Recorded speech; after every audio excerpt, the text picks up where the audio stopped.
ओम, जिसे कहते हैं प्रणव। हिंदू धर्म में ओम एक विशेष ध्वनि का शब्द है। साधु संत जब गहरे ध्यान में गए तो उन्होंने महसूस किया शरीर के अंदर भी और शरीर के बाहर भी हर जगह बस वो ध्वनि चलती रहती है, और जो व्यक्ति इसे सुनना जानता है उसके मन और आत्मा में हमेशा शांति बनी रहती है। वो इस संसार से परे सोचता है, और वो ध्वनि होती है ओम की। तो चलो डिटेल में समझते हैं क्या है ओम। ओम को अनाहत भी कह सकते हैं। अनाहत यानी वो ध्वनि जो किसी आहत या टकराव से पैदा नहीं होती। ये ध्वनि स्वयंभू यानी खुद से ही बनी होती है। इसे ही नाद भी कहते हैं। ओम की ध्वनि निरंतर चलने वाली ध्वनि है। फिर चाहे ये पृथ्वी कितनी बार खत्म हो जाए, फिर भी ये ध्वनि चलती रहेगी। इसका कभी अंत नहीं हो सकता, क्योंकि इस ब्रह्मांड का जन्म भी ओम से ही हुआ। ये वो ध्वनि है जो कण कण में व्याप्त है, पूरे अंतरिक्ष में व्याप्त है, और मनुष्य में भी ये ध्वनि। सूर्य के साथ साथ ब्रह्मांड में जितने भी ग्रह, सब में से ओम की ध्वनि निकलती है। ओम सनातन धर्म का और भगवान शिव का प्रतीक है। ओम पर बहुत से लोग रिसर्च कर रहे हैं कि ओम शब्द का हमारे शरीर से क्या मतलब है। एक रिसर्च में अलग अलग तरीके से म्यूजिक और साउंड बजाए गए, और पास में एक बर्तन में पानी भरकर रख दिया। हर ध्वनि में पानी हिल रहा था अलग अलग प्रकार से। पर जब ओम की ध्वनि चलाई गई तो बर्तन के पानी में श्री यंत्र की आकृति बनने लगी। ये देखकर रिसर्चर्स खुद हैरान थे। ये तो एक नमूना है, ऐसे अनगिनत रहस्य छुपाए बैठा है ओम खुद के अंदर। देखो, ओम शब्द 3 ध्वनियों से बना है, अ, उ और म। इन तीनों शब्द का अर्थ आपको शास्त्र और उपनिषदों में भी मिल जाएगा, और यही 3 ध्वनियों से समस्त विश्व की भाषाएं और बोली बनती है। अ मतलब आकार, उ मतलब उकार,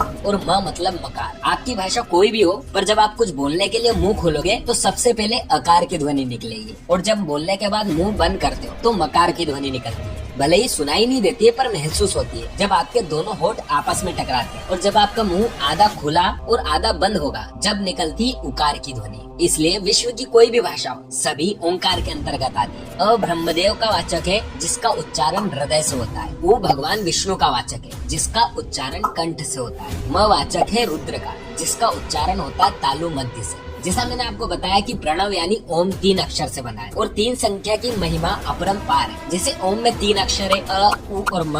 प्राकृतिक रंग 3 है, लाल, पीला और नीला। प्राकृतिक मूल लक्षण 3 है, नाम, रूप और गुण। शरीर की तासीर 3 है, कफ, पित्त, वायु। ब्रह्मांड की स्थितियाँ 3 है, उत्पत्ति, पालन, प्रलय। और उनके देवता भी 3 है, ब्रह्मा, विष्णु, महेश। और इस 3 नंबर को जितनी गहराई से जानोगे उतना कम। ओम ही एकमात्र ऐसा प्रणव मंत्र है जो मोक्ष के द्वार खोलता है। जब व्यक्ति निर्विचार और शून्य में चला जाता है, तब उसे निरंतर ये ध्वनि ही सुनाई देती रहती है। इसे प्रणव साधना भी कहते हैं। ओम के उच्चारण का अभ्यास करने के बाद एक समय ऐसा आता है जब उच्चारण करने की जरूरत ही नहीं पड़ती। आप केवल अपनी आंखें बंद करके अपने भीतर उस ध्वनि को सुनोगे, और वो ध्वनि आपको निरंतर सुनाई देगी। आपके शरीर के अंदर प्रारंभ में ये ध्वनि बहुत कम सुनाई देगी, फिर धीरे धीरे बढ़ती जाएगी। साधु संत कहते हैं कि ये ध्वनि प्रारंभ में झिंगुर की आवाज की जैसी सुनाई देती है, फिर धीरे धीरे बीन बज रही हो ऐसी सुनाई देती है, फिर और अभ्यास से ये ध्वनि ढोल की थाप जैसी सुनाई देगी। एक समय ऐसा भी आएगा जब ये ध्वनि शंख की नाद जैसी सुनाई देगी, और अंत में ये शुद्ध ब्रह्मांडीय ध्वनि हो जाएगी। अब जान लेते ओम के जाप करने के फायदे। जब आप इस मंत्र का लगातार जाप करोगे तो शरीर और मन को एकाग्र करने में मदद मिलेगी। दिल की धड़कन और रक्त संचार व्यवस्थित हो जाता है। इससे शारीरिक और मानसिक बीमारियां भी खत्म होती है, काम करने की शक्ति बढ़ जाती है, और भी अनेकों फायदे हैं, क्योंकि ओम ही सर्वोच्च है, ओम ही शाश्वत है, और ओम ही जीवन का प्रतीक है। ओम की ध्वनि में इतनी शक्ति है कि ये इस ब्रह्मांड के किसी भी ग्रह को फोड़ सकती है।